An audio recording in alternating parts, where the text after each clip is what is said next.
So, all right, we made it out of the desert where we went kind of overlanding / camping. We are now heading up to Redding Road, and I was actually wrong when I said that there's no difficult trails up that way, because what I realized is Chiva Falls, Two Feather Chiva Falls trails that we've ran before is off of Redding Road, so we've actually been in this area before. We're not going to probably run that trail again, but there is a lot of trails up in that area, so we actually might run into some really cool stuff. It's hard to say. Some of the Onyx off-road stuff doesn't actually give a super good description of some of the trails, so honestly I don't know what the heck we're going to run into. No service for the next 70 miles, so we got a full tank of gas. We're hoping maybe we can get gas before we get in there. If not, it is what it is. We got spare gas on the back of the tire carrier, so we'll wing it. We've never ran out yet, but there's always a first for everything. So we're gonna do a short little half-hour, 45-minute cruise here and get started on this.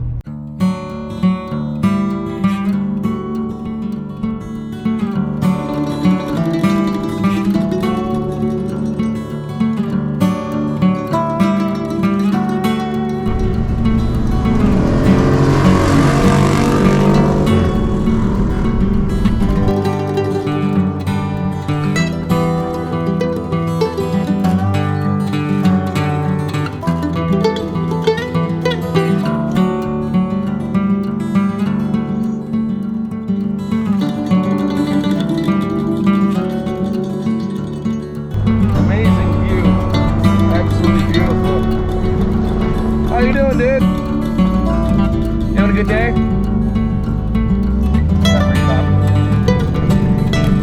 The locals around here, they're just not very friendly. I don't get it.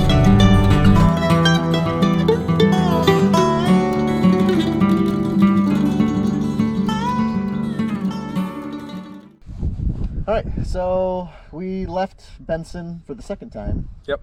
What, about an hour and a half ago? Not even. Not even.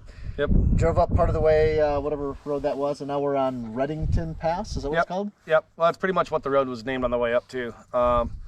So now we're on this, and we're about 20 miles outside of Tucson. Yeah. According to the signs we've seen, but I don't think we're going directly there, are we? Oh no, there's a lot of trails out here. A lot of trails, and so fun fact, like I was saying earlier today on a different little video clip I shot, is that Chiva Fall, Two Feather Trails we did 3 years ago. Yeah, we've been here before, but we were on the far other side of it, and there's some other cool trails over here on the Onyx app, so I'd like to check some of those out. Yeah. So I doubt we're going to make it to Tucson tonight. That's not my goal. No, I don't want to. I want to go do a little exploring. Yep. I wouldn't mind staying out in the forest or in the mountains one more night before we go in for a hotel and a shower and some laundry, but we'll go out and explore and see what we find. Let's go do some two-tracking. This has been mostly just kind of a two-lane dirt road. Yeah. Even though it's a dirt road, though, this is probably some of the coolest stuff. It's just absolutely beautiful. Oh, the views are phenomenal. I mean, I love up in the mountains anyway. But yeah, honestly, I think I said it earlier too. Haven't used four-wheel drive since we left Socorro. No, nope, we have not. So all the stuff we've been doing is just, like you said, just two tracks and camping and having a good time. So there is a good chance on these couple of these trails we're gonna hopefully need some four-wheel drive. All right, so we've been doing the Redding Road for a while. We made it to a trail called the Italian Tank. It does connect to the Chiva Falls loop that we've done before, but we realized also that we've only done part of the Chiva's trail. So this ties back into the northeast part of the trail that we've actually never done, so we may actually go hit that. We did air down for this because it's quite rocky. I don't think it's going to be difficult. The rating level for the Chiva Fall Trail is advanced. This one's not rated, so that tells you a lot of something, right? I don't think it's going to be difficult, but we aired down just strictly for comfort.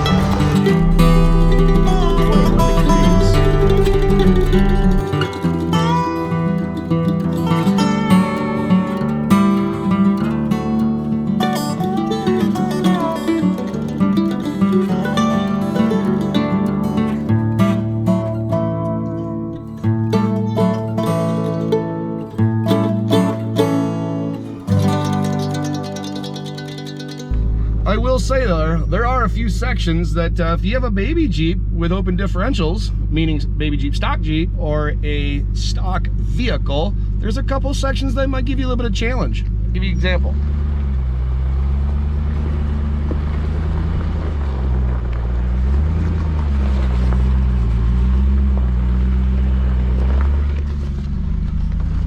So that being said, on this little obstacle, I am aired down to 12 PSI strictly for comfort, and I'm still in two-wheel drive. So not going to be difficult for us today, but if you had a smaller vehicle, you might have to work a little bit. I still don't think it's a big deal. I think you'll easily do it. Ounce of patience, tire placement. I don't think this will be a tough trail for anybody. We are just looking for somewhere really fun and somewhere cool to go camping. And you know what? For those of you that like to have a drink while on the trail, no need to be a total piece of crap. Pick your stuff up. Come on, little buddy. Hit it fourth gear wide open. Straddle these two or go up on one side? I don't think it matters what you do at all. I drove up mine in two-wheel drive, so I don't really think it matters what you do.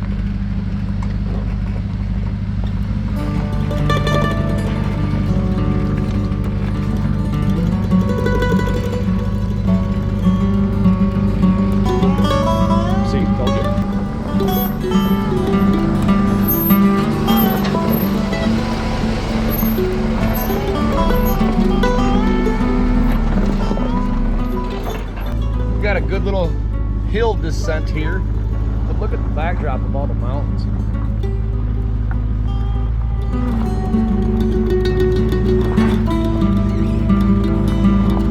I'm so focused on trying to take video that I'm not even paying attention to where I'm driving.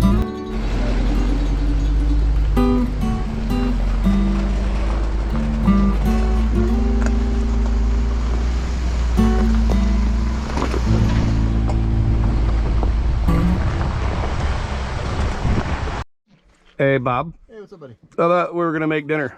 Yeah, we're gonna make dinner soon. I got a project going on here. Why are you working on your Jeep? I'm supposed to be the one working on Jeeps. Well, there's not really any work going on. Why don't you pop up here and I can kind of explain what I'm doing. So what's going on here, dude? Well, well, maybe y'all don't know, but a few months ago, we had a pretty severe thunderstorm come through where we live in Michigan, and part of that storm resulted in a lot of hail being dropped. And as you can see from the top of my tent, the hail did a number on the gel coat on top of my tent. It put a bunch of tiny little fractures in it, and as it sat in the sun like the last, I don't know, couple months, it just started peeling, and I can see it coming off in pretty large chunks. Do you think it's a defective product? No, not at all. This has absolutely nothing to do. I mean, I got dents on my roof, on my hood, and all sorts of stuff from the hail. This has absolutely nothing to do with, with the company that manufactures this. Obviously, it went through a hailstorm, right, which causes a lot of issues. So there's a couple ways to go about fixing it. You could scrape all that stuff off and sand it and recoat it. I opted to go for Route B, which is just buy a shit ton of stickers and just sticker the crap out of it. So now I know why you called me before we left for the trip. You said, hey, dude, go through your drawer at the shop and bring me all your stickers. That is exactly my motivation. So as you can see, I'm working on a little corner here. I got a few hundred stickers. I bought a bunch as you know. So if you guys got any extra stickers, send them to courtesy Bob. Seriously, there is a lot of coverage here that's going to be required. And we don't care. You can send him Barbie stickers, anything unicorns, anything pink is highly encouraged. Anything that sticks. Rainbow, we don't really care. Send Bob weird stickers. All right, so update time. With Ken's help, we got a couple hundred stickers up here, so it's coming along nicely. Ken found a couple gems that he's keeping for himself. What you got there, Ken? Honda Musion, some goofy Jeep one, another Musion, STP 76er, and a couple Jeep ones. Awesome. Now I'm going to donate those to Ken. I'm thieving these. We're going to donate those. I just remembered at the shop, I have like a huge envelope full of Rusty's off-road stickers. So we're going to do like a huge Rusty's collage on the top. We'll update in one of the videos when we put that up. Absolutely. So thanks I'll come over, or you'll come over. We'll eat tacos. have adult beverages, and we'll do it in my garage with the heat on. Don't threaten me with a good time. Thanks for the help, buddy. Appreciate it. Now it's time to throw a couple stickers on Ken's that he pilfered from my pile here, and then time to make some dinner. What do you think, buddy? Yeah.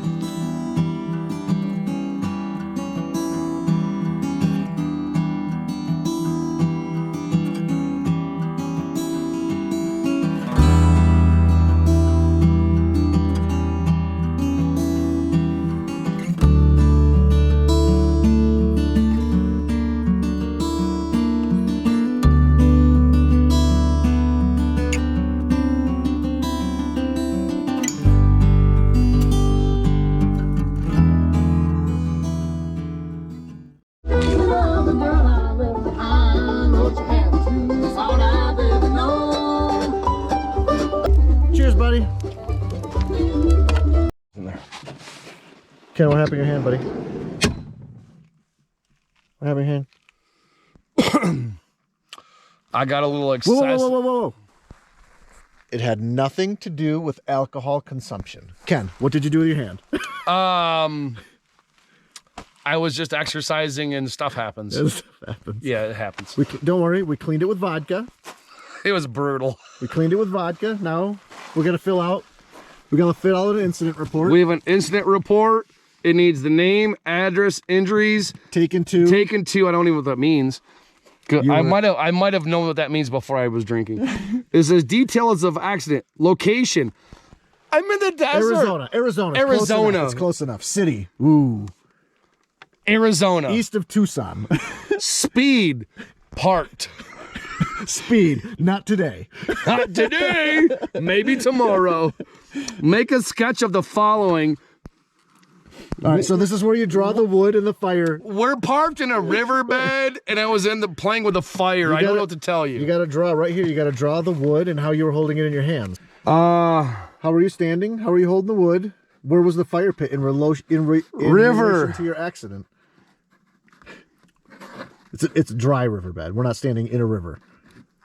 River, fire. The trail kind of came through, and we're in the middle of the river. Dry riverbed. And then. How are you holding it? How are you holding the wood? Shit happens. and then this is what you're left with. Hey. In all seriousness, we took care of it. In all seriousness, it's the dumbest thing in the world. But a buddy of mine, Dalton Magwood, many years ago, gave me this first aid kit. And it came in handy. That and a little bit of vodka fixed the problem. Make sure your first aid kits have some form of antiseptic or carry a lot of vodka. You went through quite a bit of it to clean that out. We have to go buy more vodka. Because I poured a lot of vodka on this. On a serious note, I didn't have any peroxide. Common sense. I don't like peroxide. It. I'm going to send him home to his wife soon. We'll go with peroxide. I didn't have peroxide. I didn't have traditional rubbing alcohol, so I used vodka. Because it's mostly alcohol. Option A would have been brake clean, but we didn't have any of that either. I didn't have that either. So I used vodka, rinsed it out aggressively, actually. We scrubbed it. We scrubbed. Clean, because there was dirt in it. I didn't want the dirt. It didn't hurt, but I just didn't want the dirt. It peeled off the top layer. And then some antiseptic, some Band-Aids. And some tape. Not even duct tape. No. Like we had actual It's like tape sports tape. Yeah. Because it was in... First aid kit. First aid kit for my buddy Dalton.